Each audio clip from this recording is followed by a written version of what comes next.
आकाशवाणी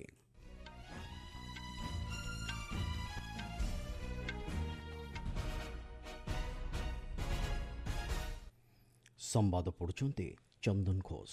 मुख्य संवाद देशर आर्थिक क्षेत्र को सशक्त करने दिगरे वैप्लविक परिवर्तन आनिथिबा प्रधानमंत्री जनधन योजना को आज पूरी 12 वर्ष। उज्बेकिस्तान और किर्गिजस्तान को आसंता काली ठारू 4 दिनिया गस्तरे जिबे प्रधानमंत्री। देशव्यापी आज पालित होउछि भाई भौणींकर स्वतंत्र संपर्कर प्रतीक रक्षाबंधन। आज शेष हेब चलित वर्षर श्री अमरनाथ यात्रा और बुढ़ा अमरनाथ यात्रा। नेपाल प्रलयंकरी बन्यारे मृत्यु संख्या 389 को वृद्धि। 290 जन भारतीय पर्यटक एपर्यंत निखोज। एवं FIH विश्वकप हॉकी टूर्नामेंट रे जर्मनी को परास्त करी 5म स्थान रे भारतीय महिला दल।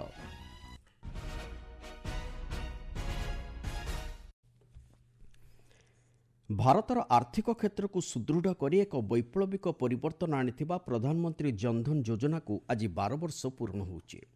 2014 अगस्ट 28 रे प्रधानमंत्री नरेंद्र मोदी एही योजनार शुभारंभ करथिले। अर्थ मंत्रालयर सूचना अनुसार एपर्यंत एही योजना रे 59 कोटी रु अधिक बैंक खाता खोला जायछि। एथिरे 3,17,000 कोटी रु अधिक टंका जमा करा जायथिबा जणा पड़िछि। विश्वर सर्वबृहत आर्थिक अंतर्भुक्तिकरण पदक्षेप स्वरूप पीएम जनधन योजना समस्त भारतीयों को बैंक सेवा जोगाई देबारे सफल होइछि। प्रति अकाउंट रे हाराहारी 5,356 टंका जमा राशि होइछि। एही योजना रे ग्रामीण एवं अर्ध सहरांचल रे 78% अकाउंट खोला जायथिबा बेले 56% महिला बैंक अकाउंट खोलिबारे सक्षम होइछन्ति। जनधन अकाउंटधारी को 41 कोटी रु अधिक रुपे कार्ड मध्य जारी करा जायछि। एही योजना समाजर विशेषकर अवहेलित वर्ग लोकों को बैंकिंग सुविधा तथा आर्थिक सेवा जोगाई देवा सहित सेमानकर सामाजिक अर्थनैतिक स्थिति रे उन्नति आनिबारे सहायक होई पारिछि। प्रधानमंत्री नरेंद्र मोदी आसंताकाली ठारू 4 दिनिया उज्बेकिस्तान एवं किर्गिजस्तान गस्तरे जिबे। प्रथम पर्यायर श्री मोदी आसंताकाली उज्बेकिस्तान राष्ट्रपति शावकत मिर्जियोयेव निमंत्रण क्रमे तास्केंट गस्त करिवे। एही गस्त अवसर में प्रधानमंत्री राष्ट्रपति मिर्जियोयेव सहित दुई देश मध्य रणनैतिक भागीदारी को अधिक सशक्त करने दिगरे प्रतिनिधि स्तरीय आलोचना करिवे।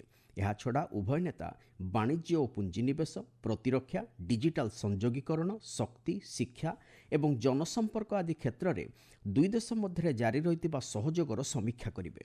एही अवसर में 2047 सुधा विकसित भारत गठन एवं उज्बेकिस्तान 2030 दृष्टिकोण को संपूर्ण करने दिगरे परस्पर मध्य सहयोग को किभली सुदृढ़ करा जाय परिबो से संपर्क में आलोचना करिवार कार्यसूची रहिछि।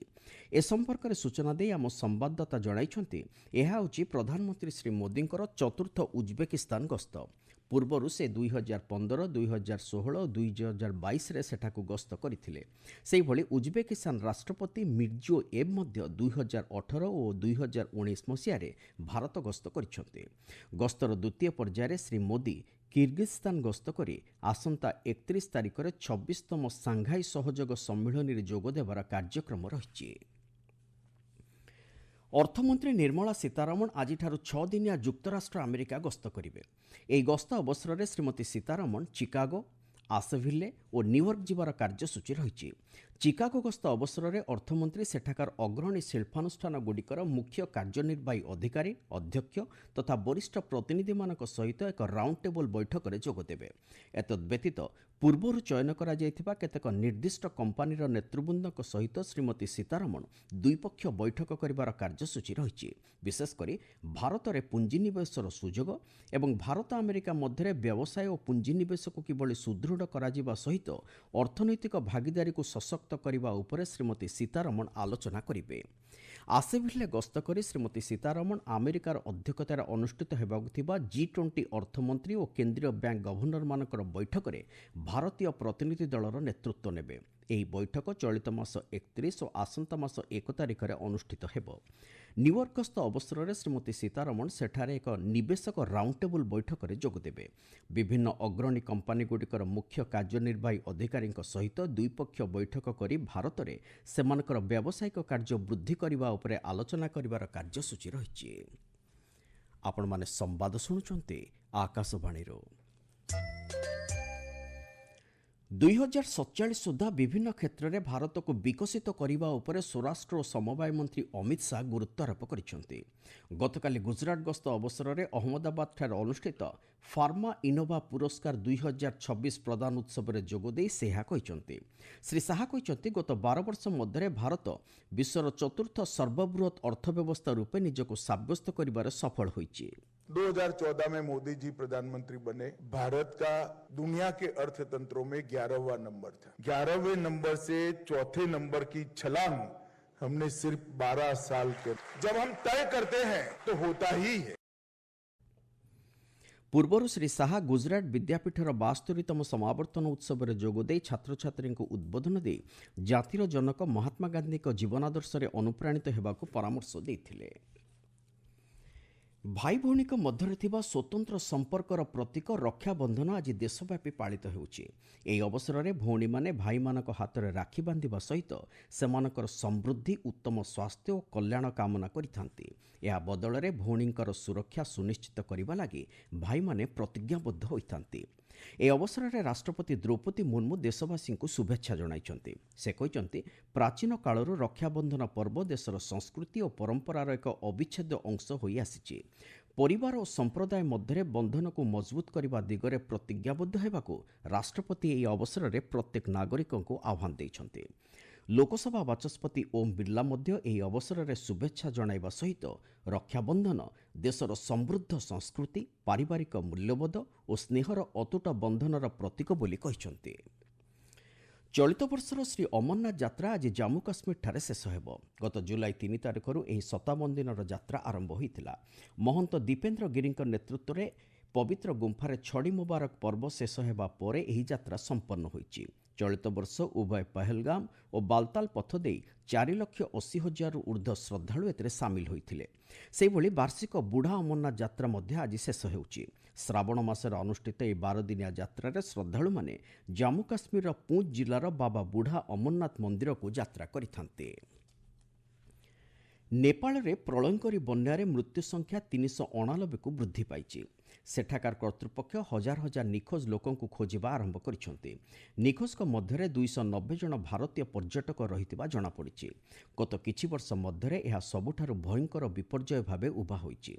ଗତକାଲି ନେପାଳରେ ପ୍ରଳୟଙ୍କରୀ ବନ୍ୟା 3ଟି ଜିଲ୍ଲାରେ ଭୟଙ୍କର ବିତ୍ପାତ ସୃଷ୍ଟି କରିଥିଲା। ସେଠାକାର ପୁଲିସର ସୂଚନା ଅନୁଯାୟୀ ଏବେ ଆଉ 93ଟି ମୃତଦେହକୁ ଉଦ୍ଧାର କରାଯାଇଛି। ନେପାଳ ପୁଲିସର ମୁଖପାତ୍ର କାଫଲେ କହିଛନ୍ତି, ବିଭିନ୍ନ ପ୍ରଭାବିତ ଅଞ୍ଚଳରୁ ଆହତଙ୍କ ସମେତ ମୋଟ 1500ରୁ ଅଧିକ ଲୋକଙ୍କୁ ଉଦ୍ଧାର କରାଯାଇ ସାରିଛି। ତିବ୍ବତ ଏବଂ ନେପାଳର କର୍ତ୍ତୃପକ୍ଷଙ୍କ ପକ୍ଷରୁ 1500 ଲୋକ ନିଖୋଜ ଥିବା ରିପୋର୍ଟ କରାଯାଇଛି। ନିଖୋଜଙ୍କ ମଧ୍ୟରେ ସର୍ବାଧିକ ବିଦେଶୀ ନାଗରିକ ଥିବା ଆକଳନ କରାଯାଇଛି। ଉଭୟ କର୍ତ୍ତୃପକ୍ଷଙ୍କଠାରୁ ମିଳିଥିବା ସୂଚନା ଅନୁଯାୟୀ ଏହି ପ୍ରଳୟଙ୍କରୀ ବନ୍ୟାରେ 30ରୁ ଅଧିକ ଦେଶର ନାଗରିକ ନିଖୋଜ ଅଛନ୍ତି। ବୈଦେଶିକ ବ୍ୟାପାର ମନ୍ତ୍ରଣାଳୟର ସୂଚନା ଅନୁଯାୟୀ ନେପାଳର ପ୍ରଳୟଙ୍କରୀ ବନ୍ୟା ସ୍ଥିତିରୁ ଏପର୍ଯ୍ୟନ୍ତ 84 ଜଣ ଭାରତୀୟ ନାଗରିକଙ୍କୁ ଉଦ୍ଧାର କରାଯାଇଛି। ସେଥିମଧ୍ୟରେ ତ୍ରିଶୂଳି 1 ପ୍ରକଳ୍ପରେ କାର୍ଯ୍ୟରତ 63 ଜଣ ଶ୍ରମିକ ଏବଂ ତାମିଲନାଡୁର 21 ଜଣ ଲୋକ ଅନ୍ତର୍ଭୁକ୍ତ। ସେହିଭଳି 290 ଜଣ ଭାରତୀୟଙ୍କ ସହିତ ଏପର୍ଯ୍ୟନ୍ତ ଯୋଗାଯୋଗ ସ୍ଥାପନ କରାଯାଇ ପାରିଛି ବୋଲି ମନ୍ତ୍ରଣାଳୟ କହିଛି। ଏଫ୍ଆଇଏଚ୍ ବିଶ୍ୱକପ୍ ହକି ଟୁର୍ଣ୍ଣାମେଣ୍ଟରେ ଭାରତୀୟ ମହିଳା ଦଳ 5ମ ସ୍ଥାନରେ ସ୍ଥାନିତ ହୋଇଛି। ଗତକାଲି ନେଦରଲ୍ୟାଣ୍ଡସର ଆମଷ୍ଟେଲଭିନ୍ଠାରେ ଅନୁଷ୍ଠିତ ମ୍ୟାଚ୍ରେ ଭାରତ ଜର୍ମାନୀକୁ 3-1 ଗୋଲ୍ରେ ପରାସ୍ତ କରି ଏହି ପର୍ଯ୍ୟାୟରେ ପହଞ୍ଚିଛି। ଗତ 52 ବର୍ଷ ମଧ୍ୟରେ ଏହା ହେଉଛି ଭାରତର ସର୍ବଶ୍ରେଷ୍ଠ ପ୍ରଦର୍ଶନ। ପିଏସ୍ଏ ବୁଡାପେଷ୍ଟ ସ୍କ୍ୱାସ୍ ଓପନ୍ର ଫାଇନାଲରେ ଭାରତର ଭେଲାଭାନ ସେନ୍ଥିଲ କୁମାର ପ୍ରବେଶ କରିଛନ୍ତି। ଗତ ରାତିରେ ଅନୁଷ୍ଠିତ ସେମିଫାଇନାଲରେ ସେ ଭୀର ଛୋଟରାନୀଙ୍କୁ 3-2ରେ ପରାସ୍ତ କରିଛନ୍ତି। ଆଜି ଅନୁଷ୍ଠିତ ହେବାକୁ ଥିବା ଫାଇନାଲ ମ୍ୟାଚ୍ରେ ଭେଲାଭାନ ହଙ୍ଗେରୀର ବାଲାଜ ଫାରାକାସକୁ ଭେଟିବେ। ମୁଖ୍ୟ ସମ୍ବାଦଗୁଡ଼ିକ ପୁଣି ଥରେ। ଦେଶର ଆର୍ଥିକ କ୍ଷେତ୍ରକୁ ସଶକ୍ତ କରିବା ଦିଗରେ ବୈପ୍ଳବିକ ପରିବର୍ତ୍ତନ ଆଣିଥିବା ପ୍ରଧାନମନ୍ତ୍ରୀ ଜନଧନ ଯୋଜନାକୁ ଆଜି ପୂରିଛି 12 ବର୍ଷ। ଉଜବେକିସ୍ତାନ ଓ କିର୍ଗିଜସ୍ତାନକୁ ଆସନ୍ତାକାଲିଠାରୁ 4 ଦିନିଆ ଗସ୍ତରେ ଯିବେ ପ୍ରଧାନମନ୍ତ୍ରୀ। ଦେଶବ୍ୟାପୀ ଆଜି ପାଳିତ ହେଉଛି ଭାଇ ଭଉଣୀଙ୍କର ସ୍ୱତନ୍ତ୍ର ସମ୍ପର୍କର ପ୍ରତୀକ ରକ୍ଷାବନ୍ଧନ। ଆଜି ଶେଷ ହେବ ଚଳିତ ବର୍ଷର ଶ୍ରୀ ଅମରନାଥ ଯାତ୍ରା ଓ ବୁଢ଼ା ଅମରନାଥ ଯାତ୍ରା। ନେପାଳର ପ୍ରଳୟଙ୍କରୀ ବନ୍ୟାରେ ମୃତ୍ୟୁ ସଂଖ୍ୟା 389କୁ ବୃଦ୍ଧି। 290 ଜଣ ଭାରତୀୟ ପର୍ଯ୍ୟଟକ ଏପର୍ଯ୍ୟନ୍ତ ନିଖୋଜ। ଏବଂ ଏଫ୍ଆଇଏଚ୍ ବିଶ୍ୱକପ୍ ହକି ଟୁର୍ଣ୍ଣାମେଣ୍ଟରେ ଜର୍ମାନୀକୁ ପରାସ୍ତ କରି 5ମ ସ୍ଥାନରେ ଭାରତୀୟ ମହିଳା ଦଳ। संवाद शेष है।